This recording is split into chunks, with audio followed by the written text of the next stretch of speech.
Depuis quelque temps, comme vous le savez, nous étudions l'enlèvement de l'Église, que la Bible nomme dans l'épître de Paul à Tite, au chapitre 2 et au verset 13, la bienheureuse espérance. C'est un très beau titre pour un événement aussi extraordinaire et aussi unique que l'enlèvement de l'Église. Notre bienheureuse espérance. En effet, l'enlèvement de l'Église permet aux croyants d'échapper à la colère qui vient sur le monde dans les temps de la fin. Cependant, quand nous parlons de l'enlèvement de l'Église, nous parlons de l'enlèvement de l'Église avec un grand E, un E majuscule, l'Église, le corps de Christ. Cela ne signifie pas que toutes les institutions chrétiennes qui portent le nom d'Église, et Dieu sait combien il y en a, eh bien que ces institutions seront automatiquement enlevées.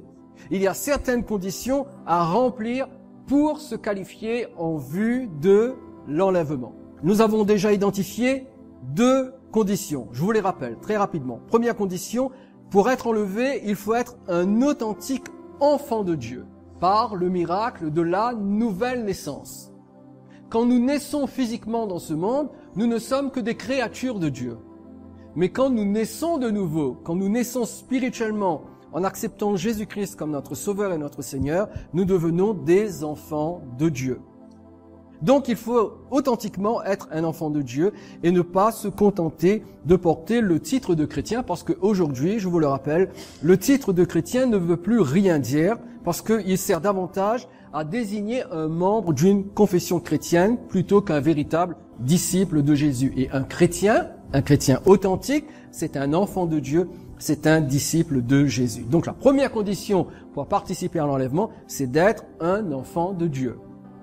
La deuxième condition, c'est de croire dans l'enlèvement de l'Église. C'est-à-dire de croire que Jésus va venir enlever l'Église. Et pour le croire, il faut être enseigné sur le sujet, parce que la foi vient de ce que l'on entend.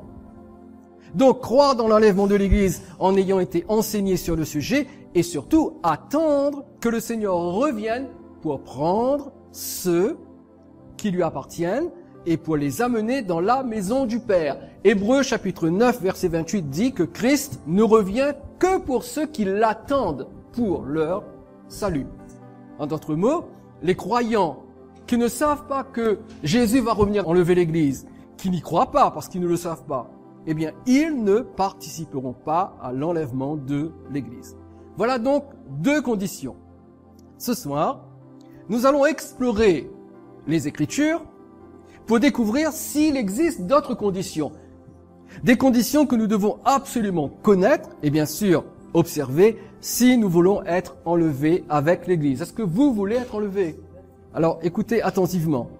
En lisant la Bible, en étudiant la parole de Dieu, nous découvrons dans la Bible un sujet mystérieux, mais aussi un sujet impressionnant. Cependant, s'il est mystérieux et impressionnant, c'est la stricte vérité. Et quel est ce sujet? Dieu tient des registres célestes qui déterminent notre salut et notre qualification en vue de l'enlèvement. En d'autres mots, il y a dans le ciel, auprès de Dieu, certains livres qui disent si oui ou non nous sommes sauvés et si oui ou non nous serons enlevés lorsque Jésus viendra enlever l'Église. Tout d'abord, nous allons examiner le principe de la tenue de ces livres, mais par rapport à ceux qui ne sont pas sauvés, par rapport à ceux qui ne connaissent pas Jésus, par rapport à tous les hommes, à toutes les femmes qui ne sont pas des enfants de Dieu. Nous trouvons cela dans Apocalypse chapitre 20 et nous allons lire le verset 12 et le verset 15. Apocalypse chapitre 20 verset 12 dit « Et je vis des morts, les grands et les petits, qui se tenaient devant le trône. » Quel trône? Le trône de Dieu. Écoutez bien ce qui est écrit. « Des livres furent ouverts, et un autre livre fut ouvert, celui qui est le livre de vie, et les morts furent jugés selon leurs œuvres, d'après ce qui était écrit dans ces livres. Quiconque ne fut pas trouvé écrit dans le livre de vie fut jeté dans l'étang de feu. » Ici, nous sommes au jugement du grand trône blanc que l'on nomme habituellement le jugement dernier. Il y aura un jugement dernier. Et nous reviendrons sur le sujet du jugement dernier ultérieurement. Nous ferons une étude beaucoup plus approfondie lorsque nous examinerons les jugements de la parole de Dieu, parce qu'il y en a plusieurs. Ce soir, nous allons nous contenter de relever la place centrale que jouent les livres lors du jugement dernier. Et vous l'avez lu avec moi. Il est question des livres et il est question d'un autre livre.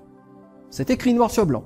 Des livres, un autre livre. Et leur nature et leur rôle sont précisés. Tout d'abord, lorsque la Bible dit dans ce verset « des livres furent ouverts », de quoi s'agit-il exactement? Eh bien, nous comprenons en étudiant ce texte que les livres en question, donc au pluriel, renferment un rapport détaillé et exact de toutes les œuvres accomplies par chaque individu et qui prouvent, ces livres, sans l'ombre d'un doute, que ces individus-là méritent leur condamnation.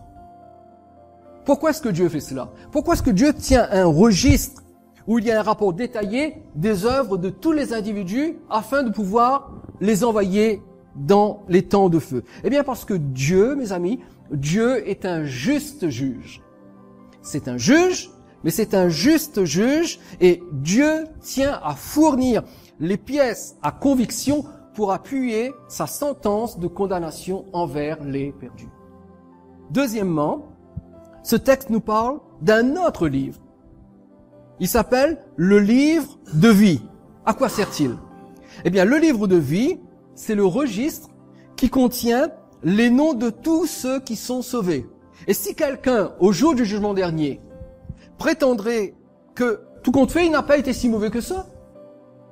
Pendant que j'ai vécu sur terre, je n'ai pas fait de mal à mon voisin, mes œuvres ont été plutôt bonnes, je ne comprends pas pourquoi j'irai dans les temps de feu qui est la seconde mort. Je n'ai pas été si mauvais que cela. Eh bien, finalement, c'est le livre de vie qui va déterminer si oui ou non il sera condamné ou sauvé. Si son nom est dans le livre de vie, il est sauvé. Si son nom n'est pas écrit dans le livre de vie, il est condamné. Alors, qu'est-ce qui détermine si le nom d'un individu est écrit ou pas dans le livre de vie? Parce qu'il faut bien qu'il y ait un critère. Il faut bien qu'il y ait quelque chose qui pousse Dieu à écrire ou ne pas écrire le nom d'un individu dans le livre de vie. Il y a 2 versets dans les Écritures qui nous donnent la réponse. Le premier se trouve dans le psaume 169 et le verset 29. Je vous enseigne ce thème parce que c'est important qu'en tant que chrétiens, nous ayons connaissance de cette doctrine tellement simple, tellement claire dans la parole de Dieu, mais au sujet de laquelle on prêche très peu. Vous êtes bien d'accord avec moi?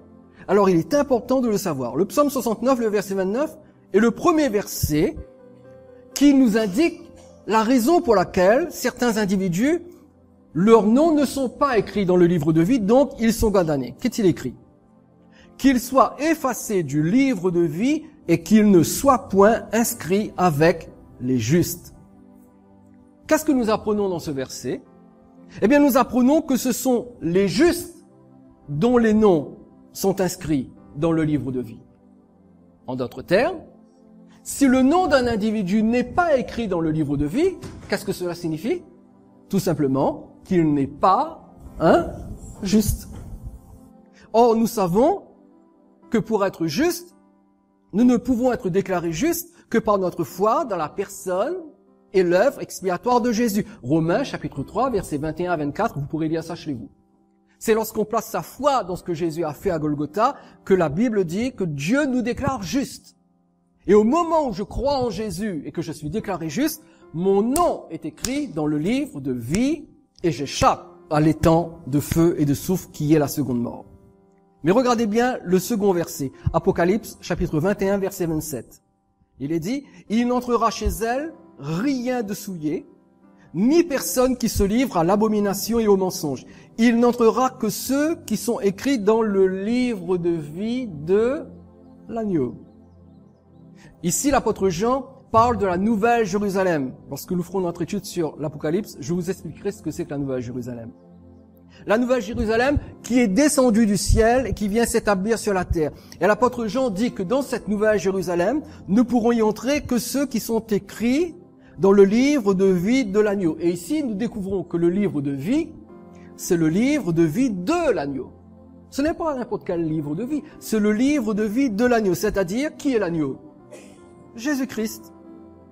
En d'autres mots, c'est la foi dans la mort de Jésus en tant qu'agneau pascal, parce que Jésus est notre Pâque, il est mort sur la croix en tant qu'agneau, c'est notre foi dans la mort de Jésus sur la croix qui fait que notre nom est écrit dans le livre de vie. Donc 2 registres. Le premier registre, le livre de vie. Le deuxième registre, les livres qui parlent des œuvres des hommes. Et ici, bien sûr, nous sommes en présence d'individus qui ne sont pas sauvés. D'individus qui seront jetés dans l'étang de feu qui est la seconde mort. La question maintenant est, qu'en est-il des sauvés? Qu'en est-il des chrétiens, des vrais chrétiens, des authentiques chrétiens, des enfants de Dieu, des disciples de Jésus? Est-ce qu'il y a des livres qui concernent les chrétiens, tout comme les perdus, d'après vous? Bien sûr qu'il y a des livres qui nous concernent si nous sommes chrétiens. Tout d'abord, le premier livre qui nous concerne, c'est le même livre qui concerne les perdus. C'est le livre de vie. Rappelez-vous, quelqu'un est jeté dans le lac de feu si son nom n'est pas écrit dans le livre de vie. Par contre, dès que je place ma foi en Jésus, qu'est-ce qui se passe? Mon nom est écrit dans le livre de vie. Philippiens chapitre 4, verset 3 dit: « Et toi aussi, fidèle collègue, oui, je te prie de les aider, elles qui ont combattu pour l'évangile avec moi et avec Clément et mes autres compagnons d'œuvre, dont les noms sont dans le livre de vie. » J'espère que vos noms, que mon nom, que nos noms sont dans le livre de vie. On ne parle pas ici d'un registre d'église, d'un registre de congrégation, de paroisse. Non, non. On parle du livre de vie dans le ciel. Et la seule façon d'avoir nos noms écrits dans le livre de vie, c'est de placer notre foi dans la personne et dans le sacrifice de Jésus. Cela signifie donc que seuls ceux dont les noms sont enregistrés dans le livre de vie hériteront la vie éternelle dans le ciel. Pas de ciel pour nous si nos noms ne sont pas dans le livre de vie. Nos noms peuvent être connus du pasteur, du prêtre, de l'évêque, du pape, du synode. Mais si notre nom n'est pas connu dans le ciel restera fermé. En d'autres mots, si par la foi en Jésus, dans la personne de Jésus, dans l'œuvre de rédemption de Jésus, nos noms ont été écrits dans le livre de vie et que nous n'abandonnons pas cette foi, parce qu'il faut rester bien enracinés dans la foi, nous échapperons à l'étang de feu qui est la seconde mort, c'est-à-dire la mort éternelle. Si vos noms sont dans le livre de vie, votre destinée, c'est la vie éternelle dans le ciel et non pas le lac de feu. Si vos noms ne sont pas dans le livre de vie, je suis au regret de vous dire que votre destinée éternelle, c'est l'étang de feu, la mort éternelle. Alors quelqu'un dira, c'est bon, je suis tranquille, j'ai accepté Jésus comme mon sauveur et mon Seigneur, j'ai pris un engagement avec lui, j'ai été baptisé, mon nom est écrit dans le livre de vie, ça y est, mon problème est réglé, je suis sauvé, mon nom est dans le livre de vie, je serai enlevé avec l'Église. Pas si vite, pas si vite, ralentissez un peu, parce que ce n'est pas aussi simple que cela. En réalité, écoutez bien et notez-le, et c'est là où les choses deviennent sérieuses. Écoutez bien cela. Le livre de vie nous qualifie pour la vie éternelle, mais pas automatiquement pour l'enlèvement de l'Église. Pour l'enlèvement de l'Église, il y a un second livre qui intervient dans notre qualification afin que quand Jésus revienne chercher son épouse, nous soyons enlevés. Et ce second livre, nous le découvrons dans Malachie chapitre 3, versets 16 à 18. Alors, ceux qui craignent l'Éternel se parlèrent l'un à l'autre. L'Éternel fut attentif et il écouta. Notez bien ce que Dieu fait. Il est attentif, il écoute. Et un livre, quel livre? Un livre de souvenirs fut écrit devant lui. Devant qui? Devant l'Éternel, devant Dieu. Un livre de souvenirs fut écrit devant lui pour ceux qui craignent l'Éternel et qui honorent son nom. Ils seront à moi, dit l'Éternel des armées, ils m'appartiendront au jour que je prépare. J'aurai compassion d'eux comme un homme a compassion de son fils qui le sert. Verset 18. Et vous verrez de nouveau, vous verrez quoi? la différence entre le juste et le méchant, entre celui qui sert Dieu et celui qui ne le sert pas.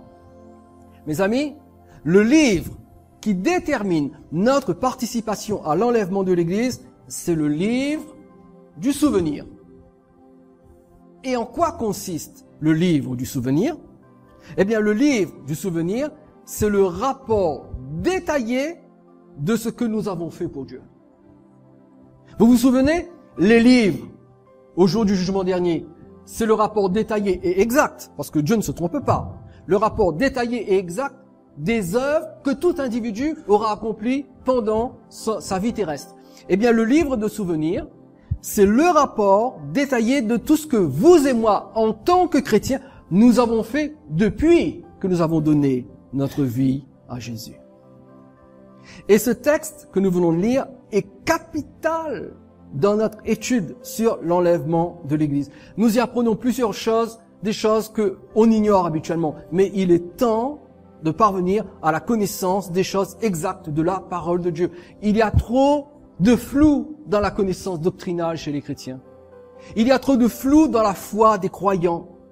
Comme je l'ai dit, beaucoup pensent que du moment que Jésus est leur sauveur, ils seront enlevés. Non. Votre nom est dans le livre de vie, vous avez la vie éternelle, vous irez au ciel, ça c'est sûr, si vous n'abandonnez pas la foi. Par contre, votre qualification, excusez-moi, je vais employer un mot très fort, votre sélection, notre sélection pour l'enlèvement dépendra de ce qu'il y a dans le livre du souvenir. Pour comprendre ce qui est écrit dans ces trois versets, nous allons commencer par le dernier verset, le verset 18, et puis nous allons remonter jusqu'au verset 16. Et cela va vous permettre de comprendre, mes chers amis, comme moi-même je le comprends de plus en plus, c'est que la vie chrétienne, c'est du sérieux. La vie chrétienne, ce n'est pas la croisière s'amuse. La vie chrétienne, c'est du sérieux. La Bible dit, on ne se moque pas de Dieu. Ce qu'un homme aura semé, qu'est-ce qu'il fera? Il le récoltera. Nous ne pouvons pas nous permettre de semer une vie chrétienne charnelle, faite de négligence et de laisser aller, parce que tu comprends, la croisière s'amuse. Nous avons le temps, alors je me laisse aller. Et puis je vis une vie charnelle. Et sous prétexte que je crois en Jésus et que j'ai été baptisé, lorsque Jésus reviendra, il va m'enlever? Non. Non. Et vous allez voir. Tout d'abord, verset 18. Il est dit, vous verrez de nouveau la différence entre le juste et le méchant, entre celui qui sert Dieu et celui qui ne le sert pas. Tout d'abord, Dieu annonce qu'il fera une différence. Dieu fait une distinction dans sa façon de traiter son peuple. Parce que cette prophétie de Malachie concerne l'ensemble du peuple de Dieu.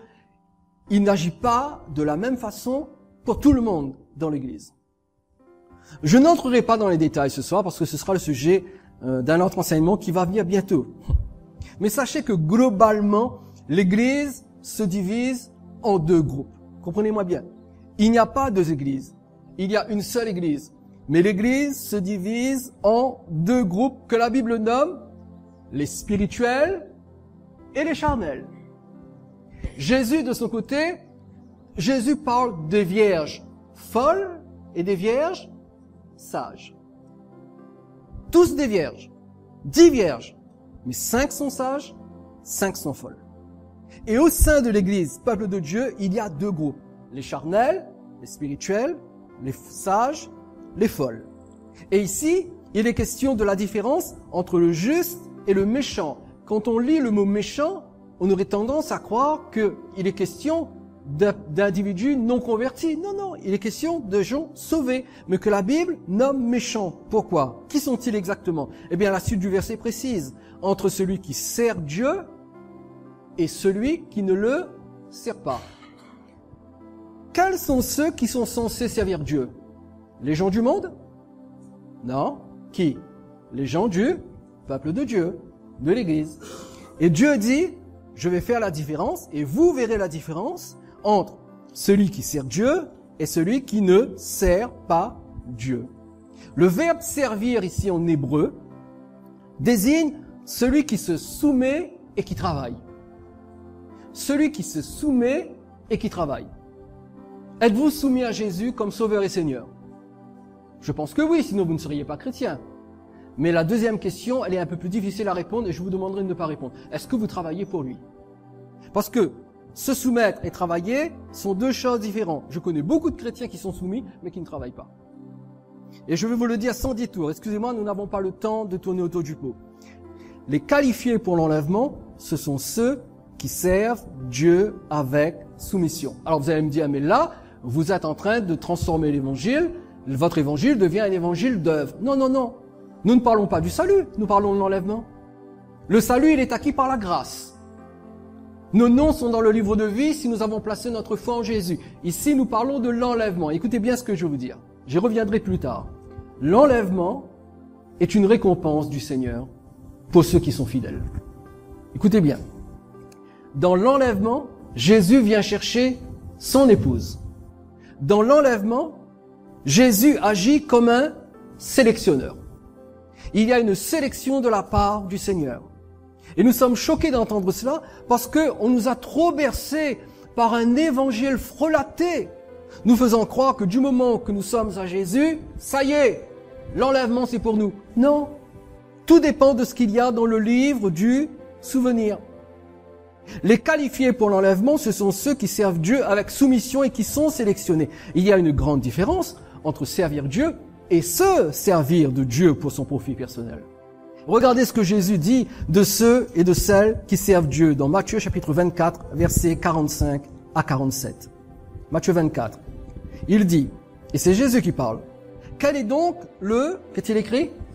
Le serviteur fidèle et prudent que son maître a établi sur ses gens pour leur donner la nourriture au temps convenable. Verset 46. Heureux ce serviteur que son maître, à son arrivée, trouvera faisant ainsi. Je vous le dis en vérité, il l'établira sur tous ses biens. De quoi est-ce que Jésus parle ici? Notons qu'il est question d'un maître qui est parti, mais qui a donné à ses serviteurs une tâche précise à accomplir. Chacun a eu son travail. Et ses serviteurs, ils ont le choix entre servir fidèlement ou pas. Le choix leur appartient. Le maître leur a donné la tâche. Ensuite, c'est eux qui choisissent s'ils servent ou pas. Le verset 46 dit, « Heureux ce serviteur que son maître à son arrivée. » Le maître est parti, mais le maître revient. Jésus n'est-il pas notre maître qui est parti nous préparer une place au ciel et qui va revenir bientôt? Et quand la Bible dit « à son arrivée », cela désigne la première phase du retour de Jésus, à savoir l'enlèvement de l'Église. Rappelez-vous, je vous ai dit que l'enlèvement de l'Église se fait en deux temps. Le premier temps, le retour de Jésus se fait en deux temps. Le premier temps, c'est l'enlèvement de l'Église. Le deuxième temps, c'est le retour de Jésus avec l'Église sur terre pour régner pendant 1000 ans. Donc, le maître, à son arrivée, désigne la première phase du retour de Jésus où il enlève l'Église. Et la Bible dit, heureux ce serviteur que le maître à son arrivée trouvera faisant ainsi. En d'autres termes, si le serviteur est trouvé faisant ainsi, c'est-à-dire si le serviteur est trouvé occupé à faire ce qui est attendu de lui, que fera le maître? Eh bien, le maître l'établira sur tous ses biens. Et l'établira sur tous ses biens se réfère à l'enlèvement de l'Église et aux récompenses reçues au tribunal de Christ. L'établira sur tous ses biens. Et donc, dans ce verset, dans ce texte, il est question du chrétien qui sert fidèlement le Seigneur, qui travaille fidèlement pour Jésus. Il n'a pas été sauvé uniquement pour attendre d'aller au ciel, mais il a été sauvé pour servir son maître sur terre. Alors, il sert Dieu fidèlement, et parce qu'il sert Dieu fidèlement, tout est noté dans le livre de souvenirs.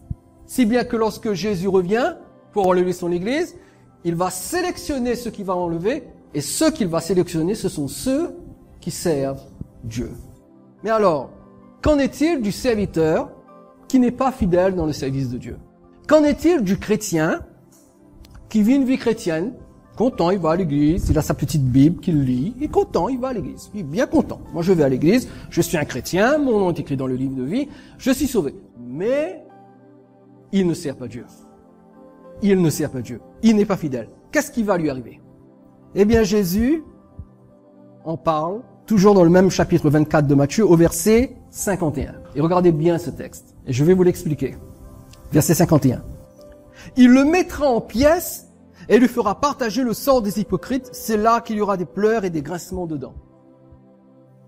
Est-ce que cela parle de la condamnation éternelle? Non. Cela parle de rater l'enlèvement et de rester sur terre. Pourquoi? Les chrétiens négligents et insouciants qui ne servent pas Dieu fidèlement ne perdront pas leur salut. Jamais. Ils ne perdront pas leur salut parce que leurs noms sont écrits dans le livre de vie. Ils ne pourront perdre leur salut que s'ils renient Jésus, s'ils acceptent la marque de la bête et qu'ils participent au règne de l'Antéchrist. Là, ils pourront perdre leur salut. Là, leurs noms peuvent être effacés du livre de vie. Mais tant qu'ils restent fidèles au Seigneur, ils ont la vie éternelle. Par contre, ils ne perdront pas leur salut, mais ils rateront l'enlèvement de l'Église. Et ce verset que nous venons de lire, qui est terrible, nous donne 3 images qui peuvent illustrer cette triste réalité d'un chrétien qui n'a pas été fidèle dans le service de Dieu et qui rate l'enlèvement. Premièrement, il est dit, il le mettra en pièces. Quelle expression dure alors? Il le mettra en pièces, littéralement dans le grec, parce que ça a été écrit en grec, littéralement il est écrit, il le coupera en deux. Il le coupera en deux. Qu'est-ce que ça veut dire? Eh bien, c'est une image qui peut indiquer que ce chrétien verra son héritage coupé en deux. Sa part coupée en deux. En d'autres termes, il conserve le salut de son âme. Ça, c'est la première part. Mais la deuxième part, il ne participera pas à l'enlèvement de l'Église. Donc, il sera coupé en deux. Il va être sauvé. Son nom est toujours écrit dans le livre de vie. Il garde son héritage de la vie éternelle, mais l'autre partie de l'héritage, il le perd. Alors que, à l'origine, il était destiné à participer à l'enlèvement de l'Église s'il faisait ce qu'il fallait pour. Mais parce qu'il n'a pas fait ce qu'il fallait, parce qu'il n'a pas été fidèle, parce qu'il n'a pas servi Dieu fidèlement, il a été coupé en deux. Il a gardé son salut, le salut de son âme, la vie éternelle, mais il n'a pas participé à l'enlèvement de l'Église.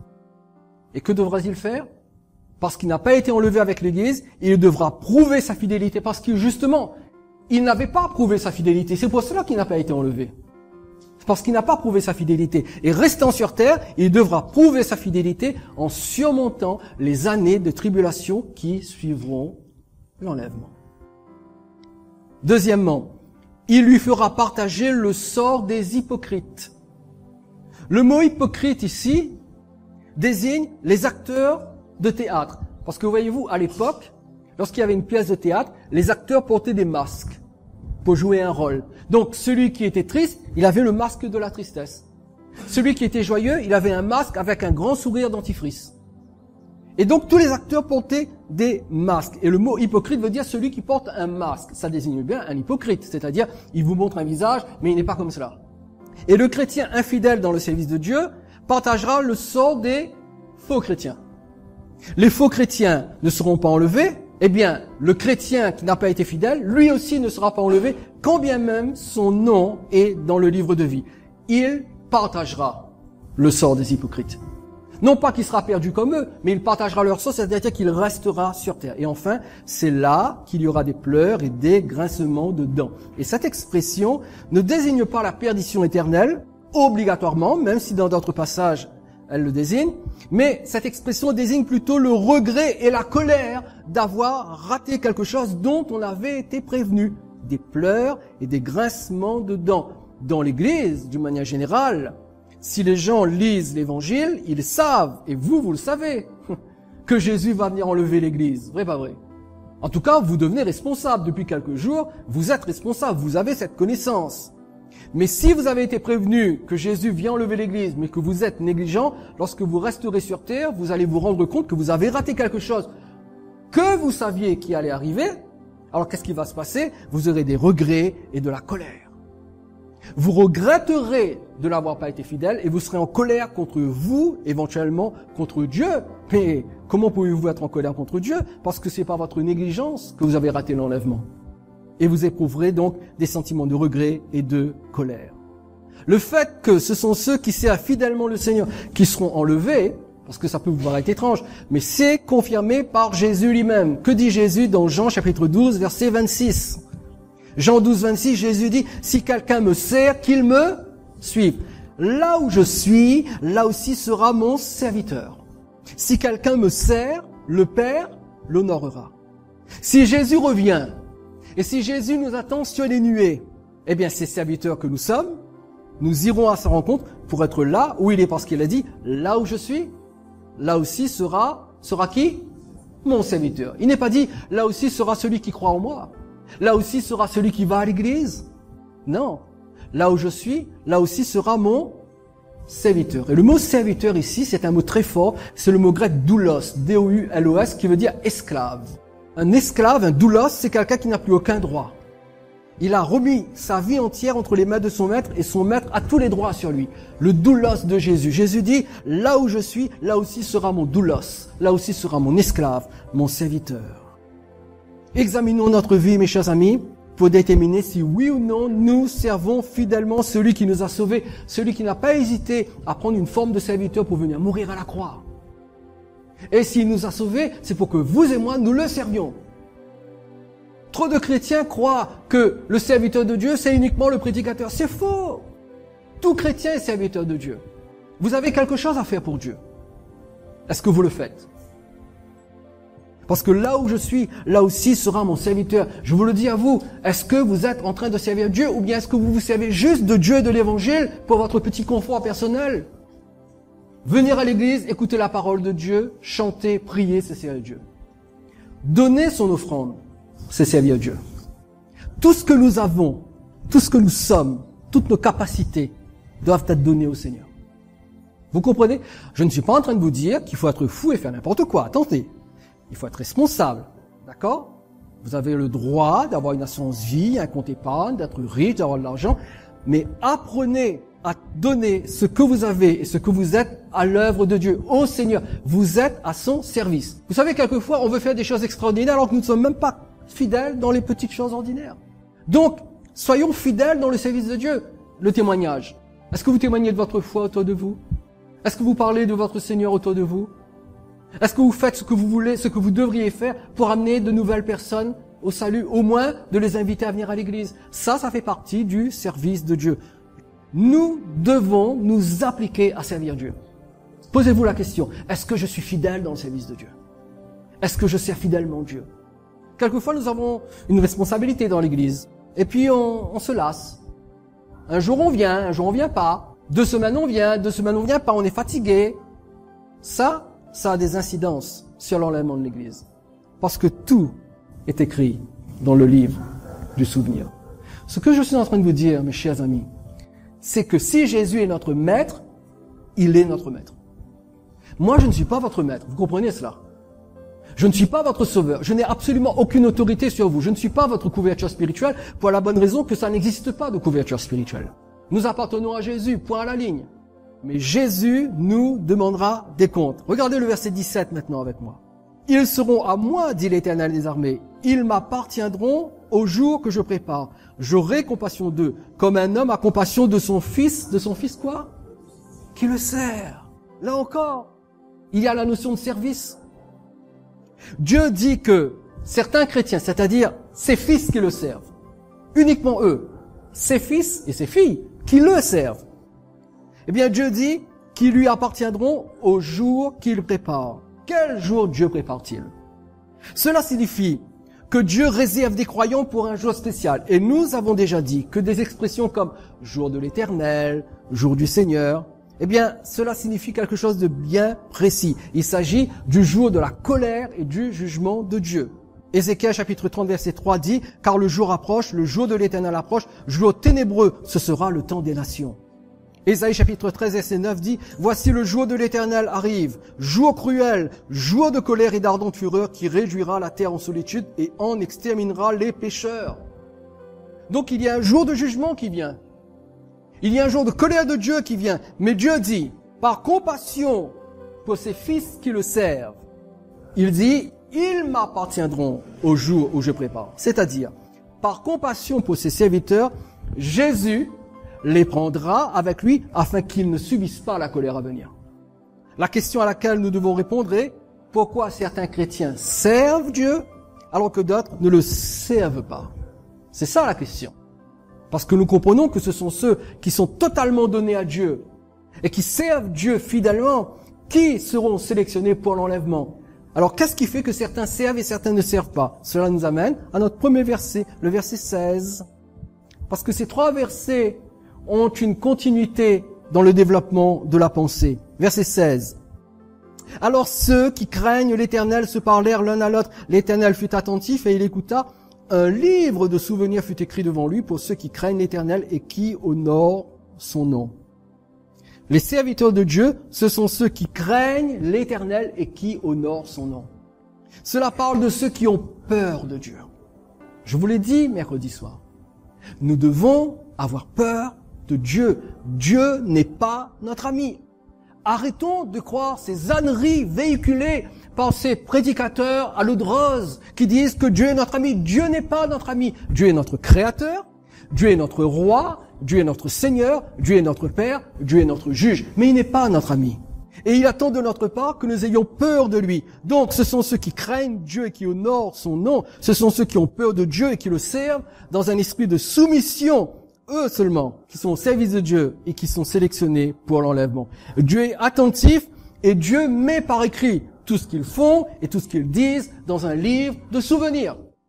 Regardez comment Jésus nous rappelle de craindre Dieu, et je vais bientôt terminer. Luc chapitre 12, versets 4 à 5. Jésus dit, « Je vous le dis à vous qui êtes mes amis. » Vous êtes mes amis. Il ne dit pas « je suis votre ami », il dit « vous êtes mes amis. » Ne craignez pas ceux qui tuent le corps et qui après cela ne peuvent rien faire de plus. Je vous montrerai qui vous devez craindre. Craignez celui qui, après avoir tué, a le pouvoir de jeter dans la géhenne. Lorsque j'étais jeune converti, que je lisais ce verset, je croyais que Jésus parlait du diable. Mais absolument pas. Le diable n'a pas le pouvoir de jeter quelqu'un dans la géhenne.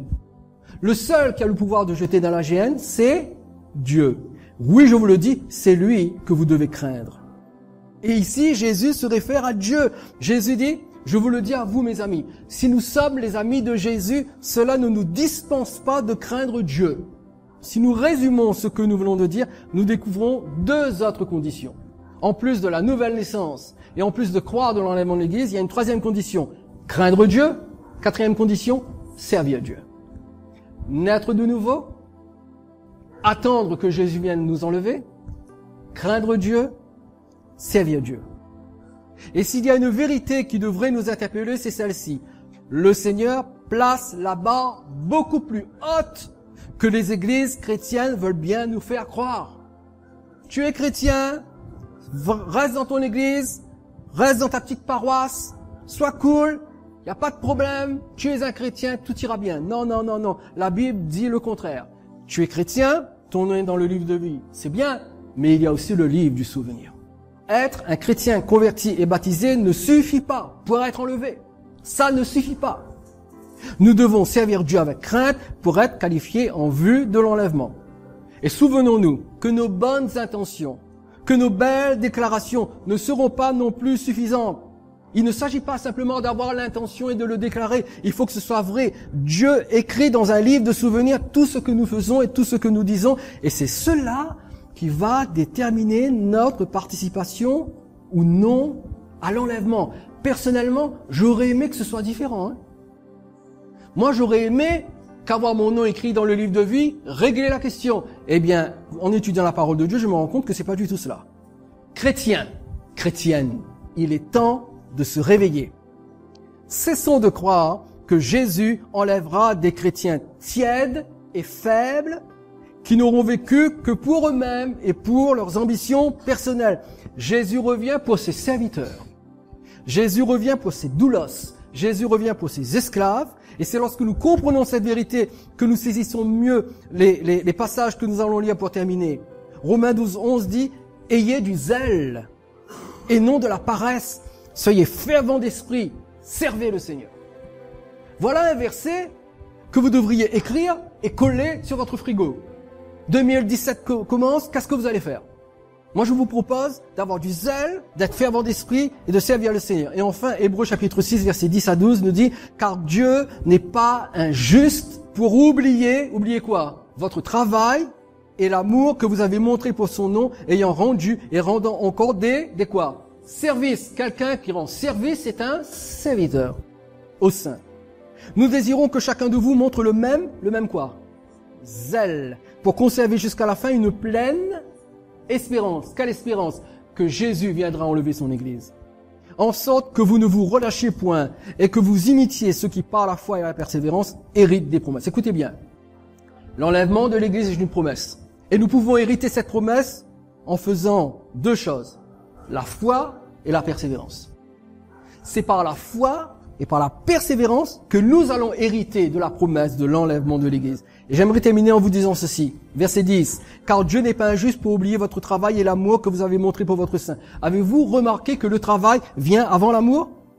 Le travail vient avant l'amour. Dieu n'oublie pas votre travail et l'amour. Il ne dit pas Dieu n'oublie pas l'amour et le travail. Non, Dieu n'oublie pas votre travail et l'amour. Pourquoi? Parce que Dieu nous juge sur nos actes, pas sur nos sentiments. Notre espérance, c'est d'être enlevé pour aller à la rencontre de Jésus dans le ciel. Mais pour cela, nous devons montrer du zèle afin de conserver cette espérance, parce qu'il est possible de perdre cette espérance. Je n'ai qu'une question à vous poser. Qu'est-ce que vous allez faire?